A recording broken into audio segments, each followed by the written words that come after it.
Loomaarst taskus. Saadet lemmikloomade tervisest toetab Tiina Toometi kliinik.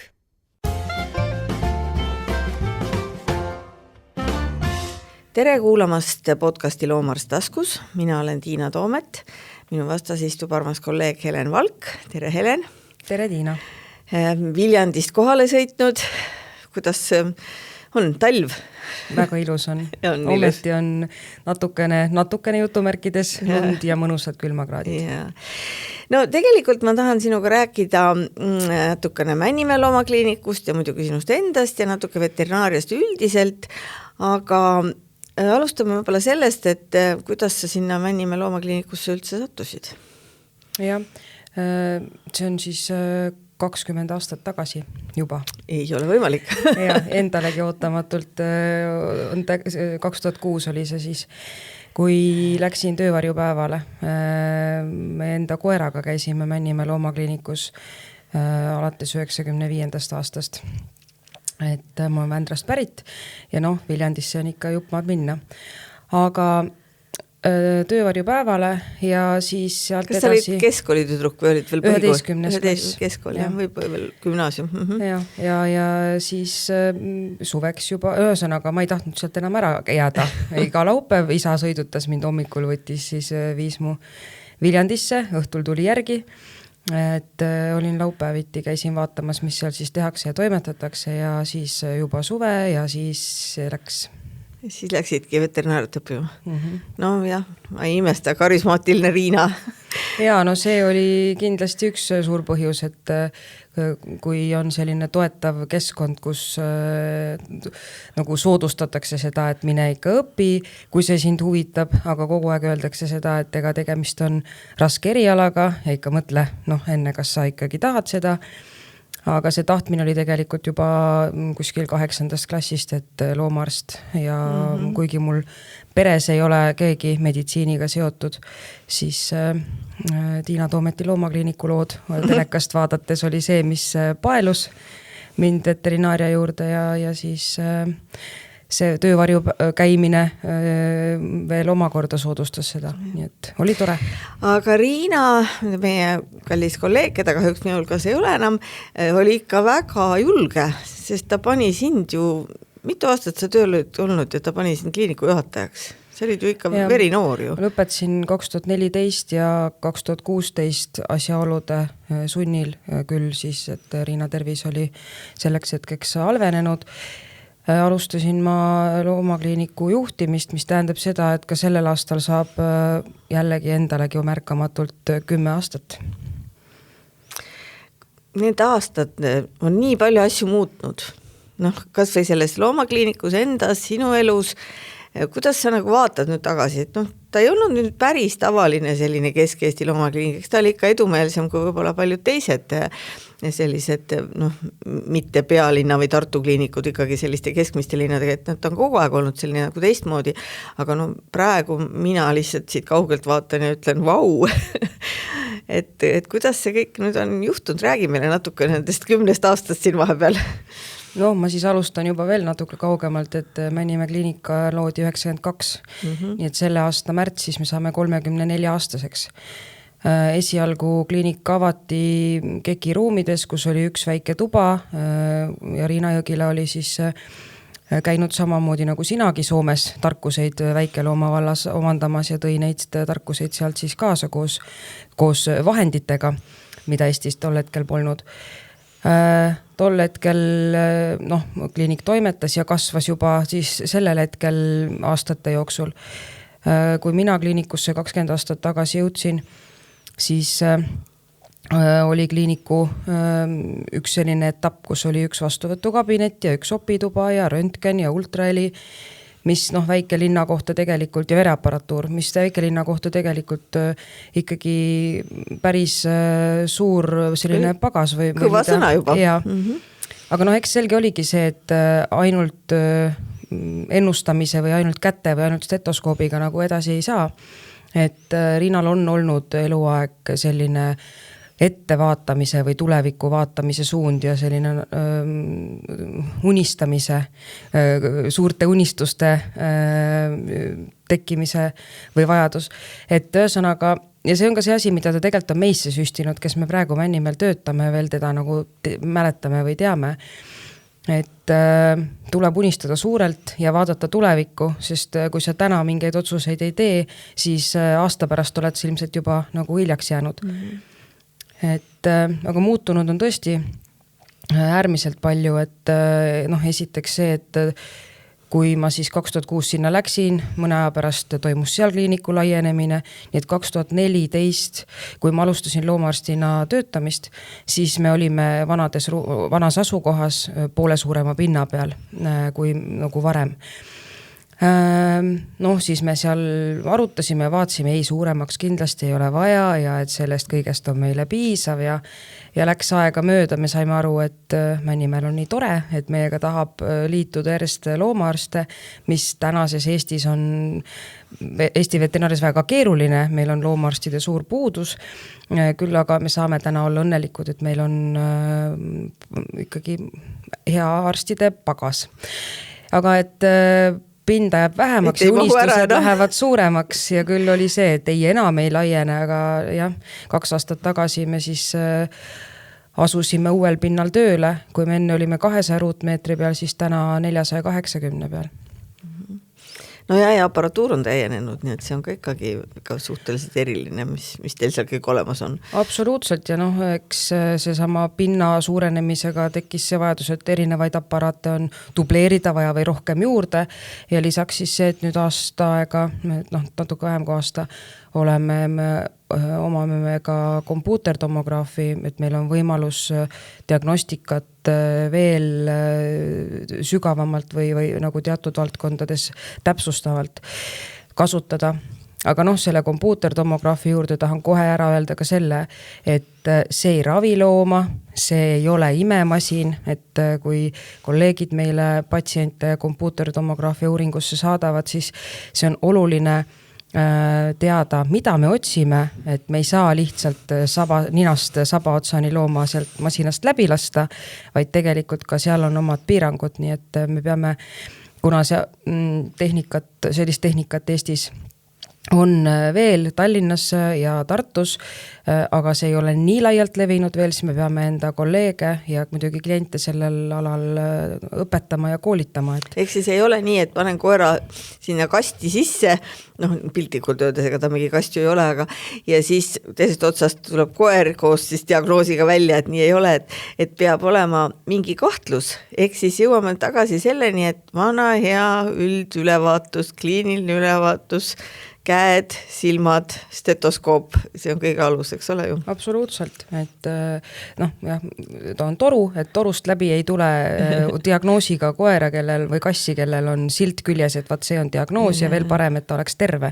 Et vahest on tõesti see tunne, et me enam midagi ei oska ette võtta, et saadame ta kompuutrisse, keegi ei tea, mis see mure võib olla, aga ei, me peame hakkama siis ikkagi A-st ja B-st otsast nagu pihta ja vaatama, et mis suunda me üldse läheme. Missugust piirkonda sealt kompuutrist nüüd siis hakata uurima? Kuigi tal on omad suured eelised, ta näitab 3D mõõtmeliselt seda kujutist ja võrdluseks siis röntgenile, mis on nagu pannkook, mis surub kõik koed kokku.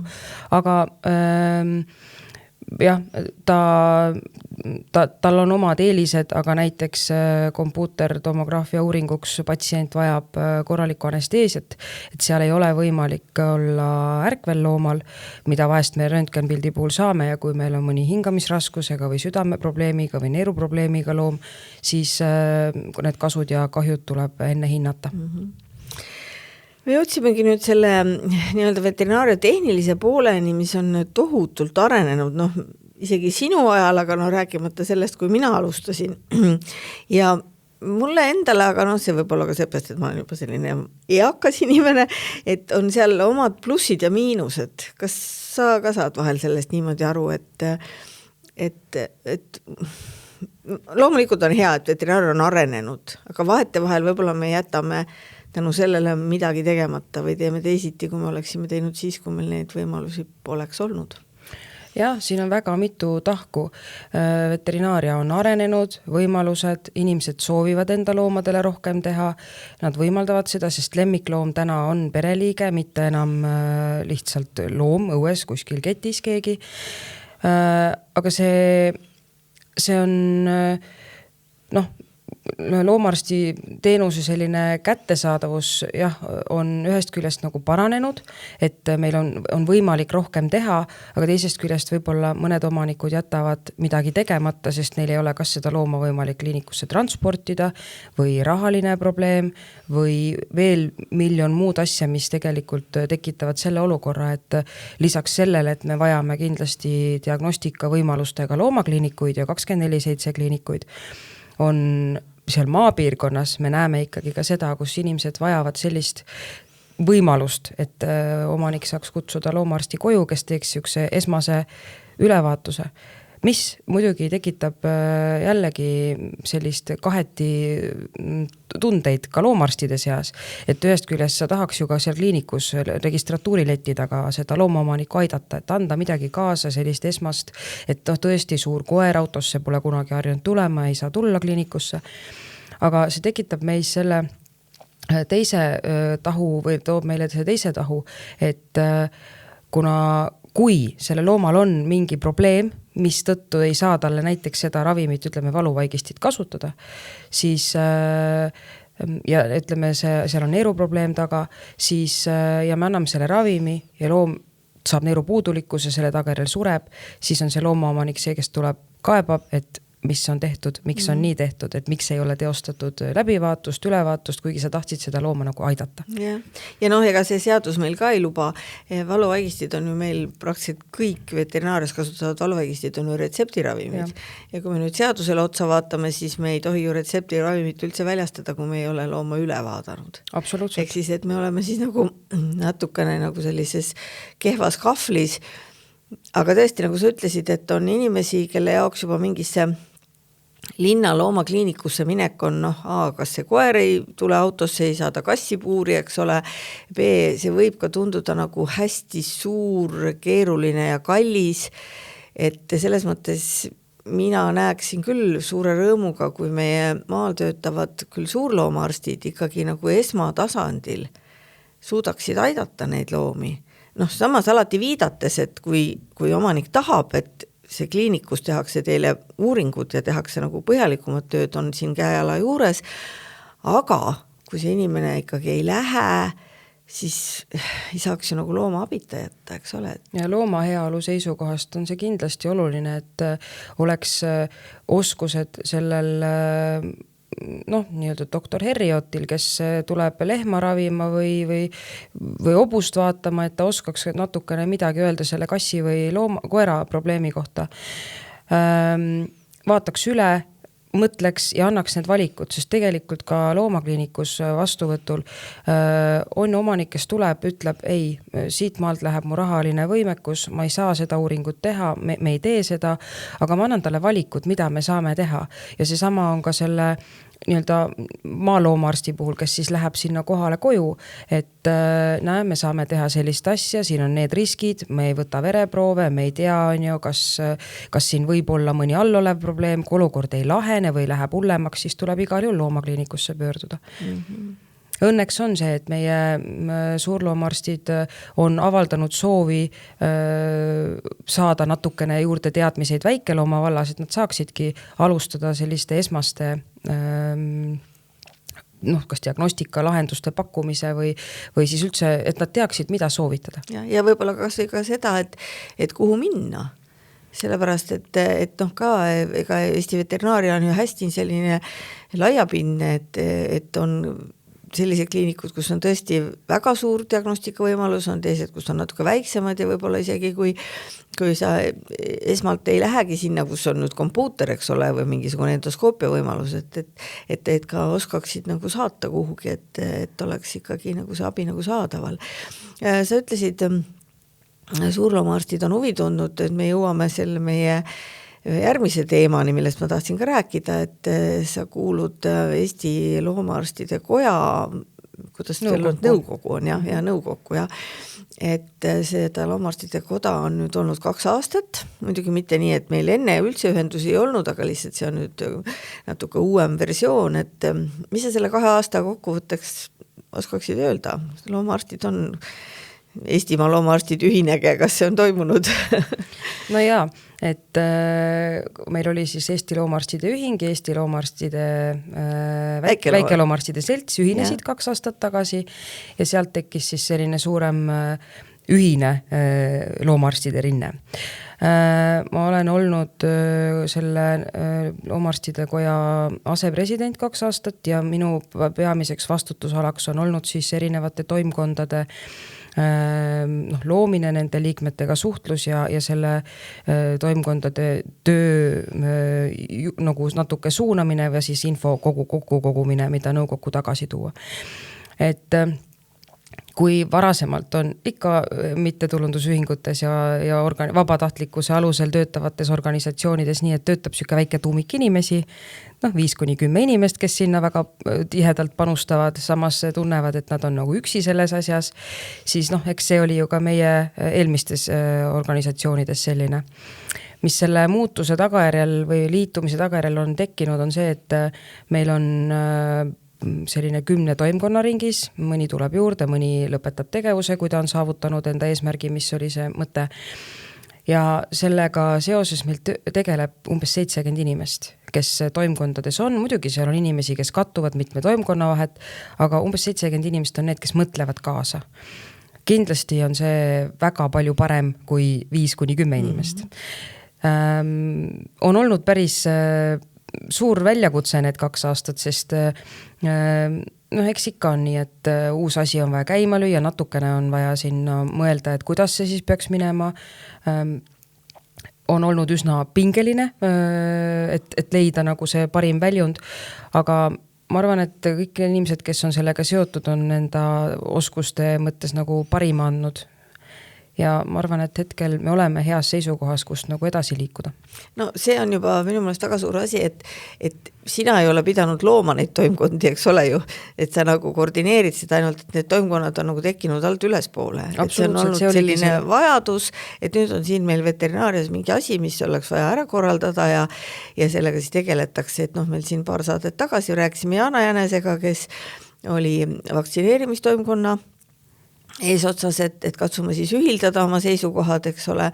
Väga palju oli meil eelmine aasta siin toimetamist selle kiipimise ja registreerimisega ja neid on nagu veel ja veel neid toimkondi, et see on selles mõttes hästi tore tõesti ja teine asi, mida mina olen märganud, on see, et kui meil vanasti oli siis see suur ühing, nagu lihtsalt loomaarstide ühing ja väikeloomaarstide selts, siis tundus, et suures ühingus olid nagu suurloomaarstid ja teises olid väikeloomaarstid, siis praegu mulle tundub, et kuna veterinaaria on ju nii paljudes eluvaldkondades, meil on ju labor ja ministeerium ja PTA, et kuidagi olete te suutnud nagu kaasa haarata ka neid teisi loomaarste, kes otseselt nii-öelda põllul ei tööta, eks ole, vist on niimoodi. Ja on.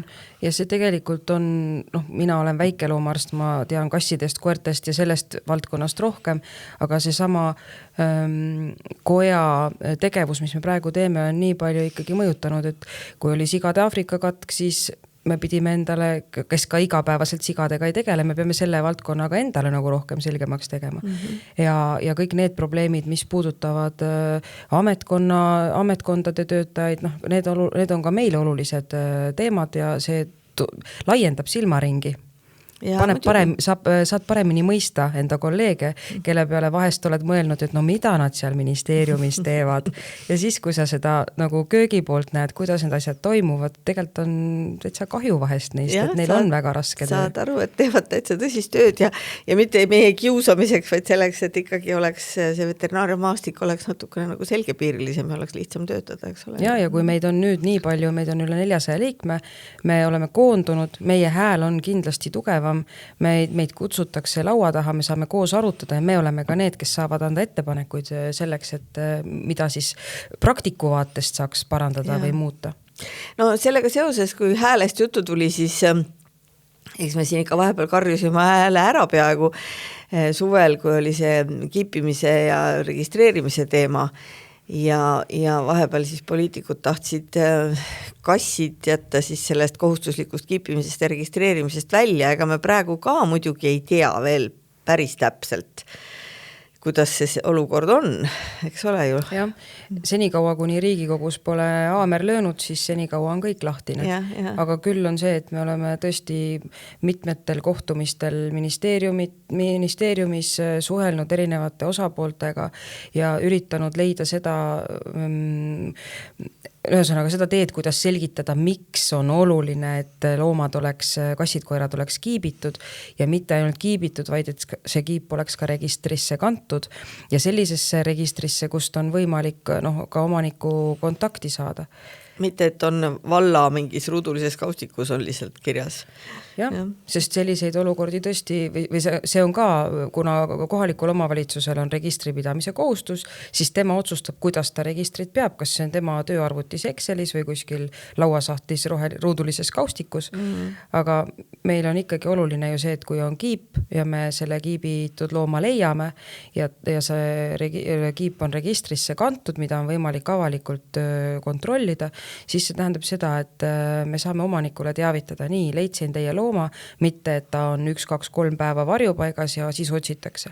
Kahjuks lihtsalt on seda olukorda üsna sageli, et loomal kas ei ole kiipi üldse või kiip on, aga kiip ei ole registrisse kantud ja see pikendab seda looma jooksusoleku aega rohkem.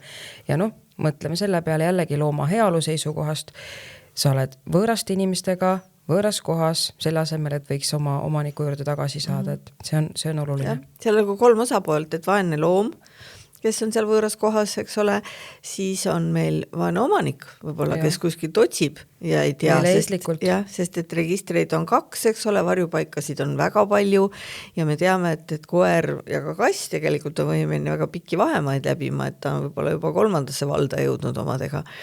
Ja siis on meil tegelikult ka vald, kes ju peab selles maksma kinni selle looma viibimise seal varjupaigas 14 päeva.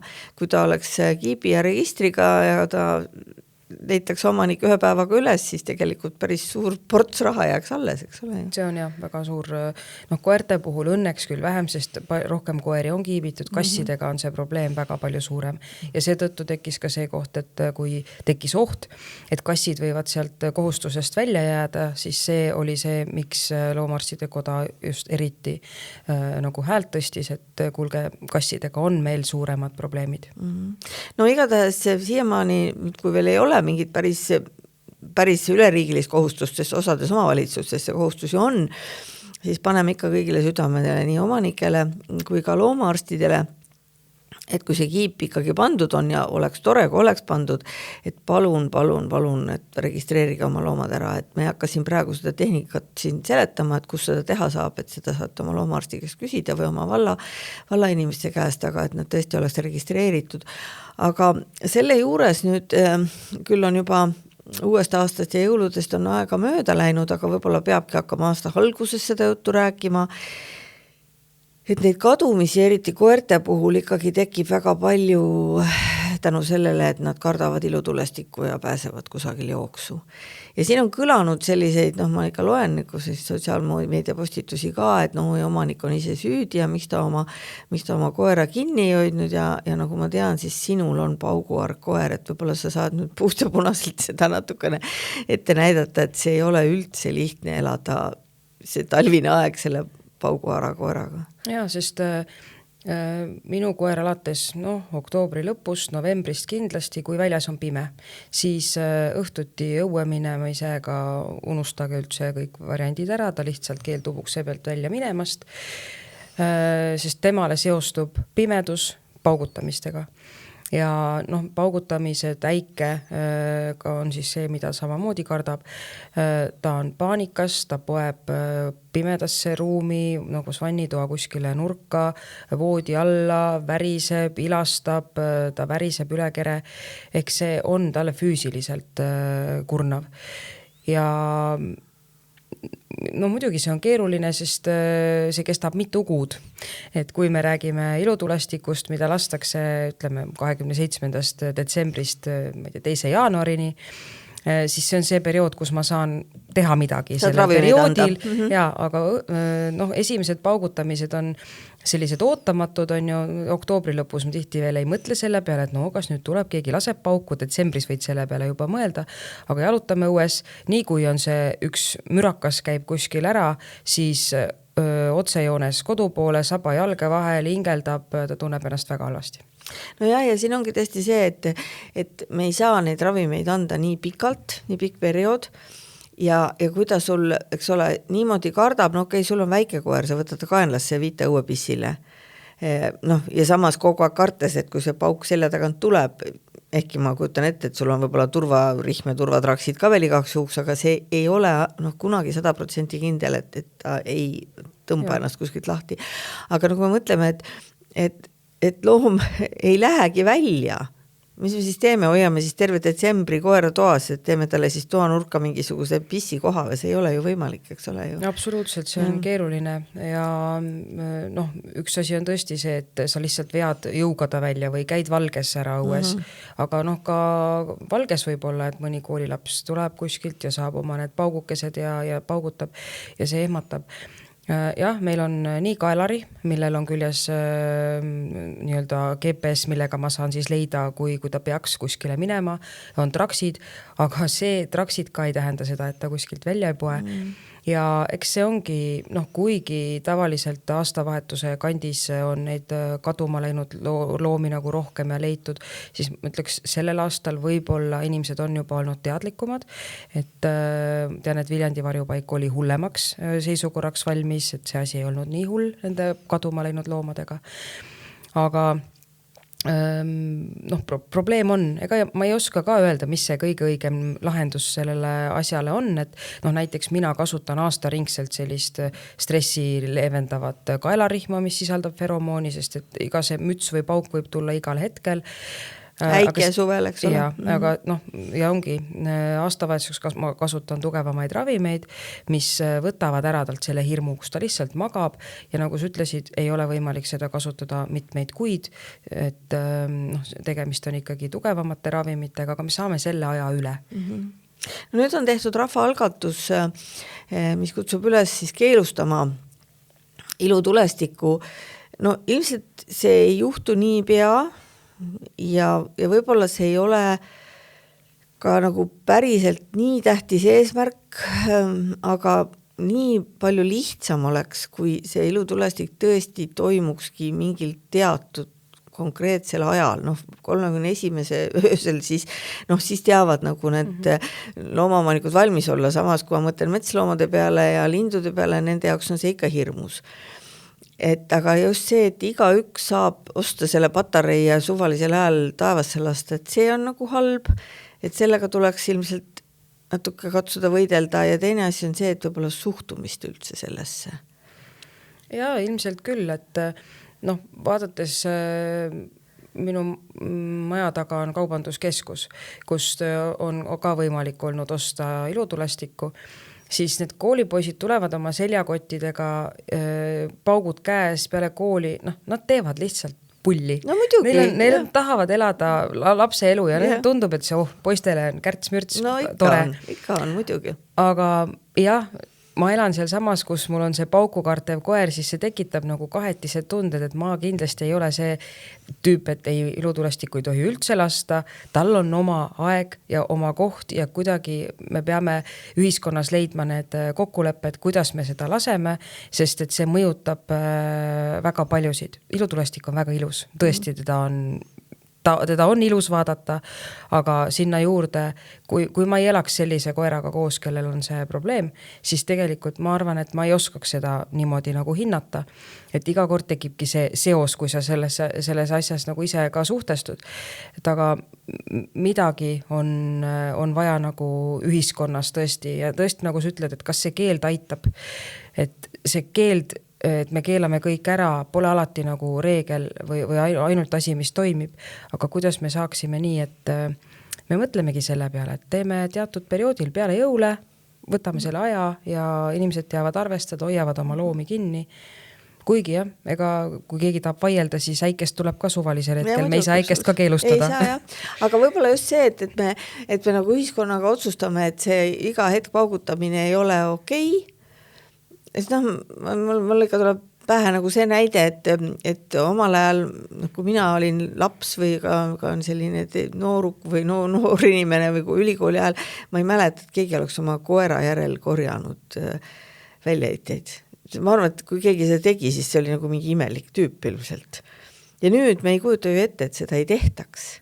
Ja keegi, ma ei ole kuulnud, et kedagi oleks karistatud, keegi oleks mupolt trahvi saanud või politsei, et see tegelikult on kuidagi lihtsalt inimeste teadvus on sinnamaani nagu arenenud, see on nagu ühiskondlik kokkulepe ja ma arvan, et kui sa isegi oma pisikese koeraga, hoidku jumal veel mina oma suure koeraga kuskile läheksin ja jätaksin selle kringli sinna maha, siis kas nüüd võib-olla ilmselt tuldaks ütlema, aga paha sellised pilgud oleksid sellised, et sa ei saa nagu teha neid asju, sest sa näed, et ühiskond ei luba. Ja võt see oleks minu meelest nagu see, kuhu me võiksime jõuda, et ma ei saa niimoodi käituda, sellepärast, et see ei ole aktsepteeritud meie ühiskonnas.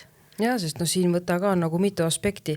Kui paljud nendest inimestest, kes väljaheidet koristavad, mõtlevad selle peale, et sealt võivad ussimunad minna pinnasesse ja see tekitab probleeme. Ilmselt see ei ole asi, mille peale paljud mõtlevad. Meie loomaarstidena teame, et võimalikult kiiresti tuleks see väljaheid ära koristada. Eks inimesed jalutavad rohkem koertega. Võib-olla varem oli see, et koer oli kuskil maal ja võib-olla linnas polnudki nii palju, suuri koeri, et see loomade arv on kindlasti ka tõusnud.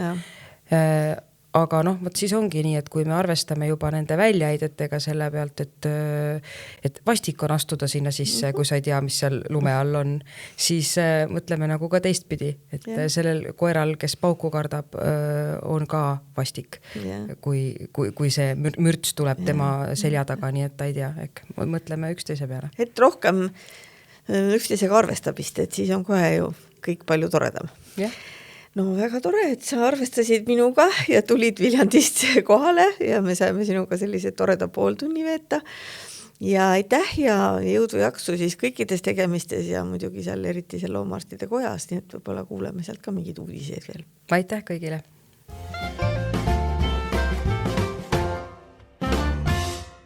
Loomaarst taskus. Saadet lemmikloomade tervisest toetab Tiina Toometi kliinik.